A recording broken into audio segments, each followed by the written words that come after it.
Let me ask you something. Have you ever noticed how silence can feel louder after confusion ends? How calm can feel unfamiliar once your mind stops adapting to instability? If that sounds familiar, this conversation is for you. When psychological control fades, clarity doesn't arrive all at once. The mind doesn't immediately relax. It stays alert. It stays cautious. It stays prepared to adjust before it questions. That doesn't mean you're broken.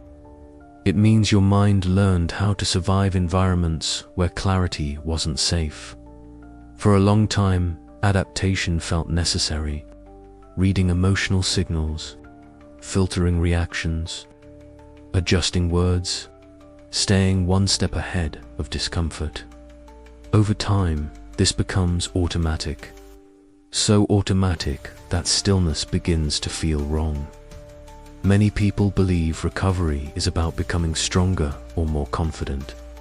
But psychological recovery begins somewhere quieter. It begins with self-trust. Self-trust doesn't feel dramatic. It doesn't announce itself. It feels like allowing a thought to exist without immediately correcting it.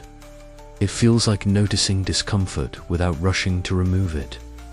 After control, the mind is trained to resolve tension quickly, to restore peace at personal cost, to smooth uncertainty before understanding it. Unlearning that pattern takes time. You don't need to force clarity. You don't need to confront anyone.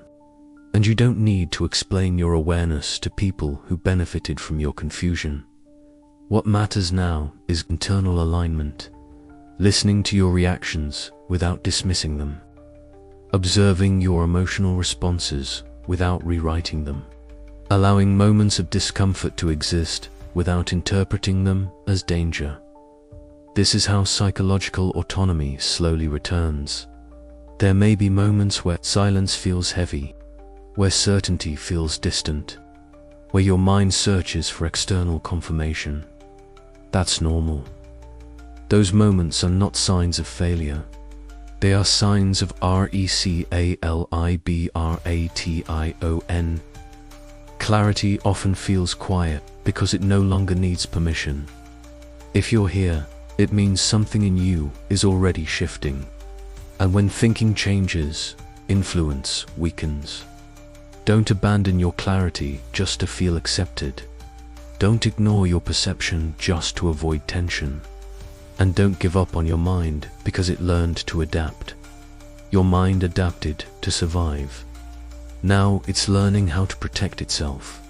If this way of thinking helps you feel more grounded and less reactive, follow Dark Mind Theory. This channel exists for quiet conversations about the mind, influence, and psychological autonomy. And remember this: clarity doesn't need permission. Don't give up on your clarity.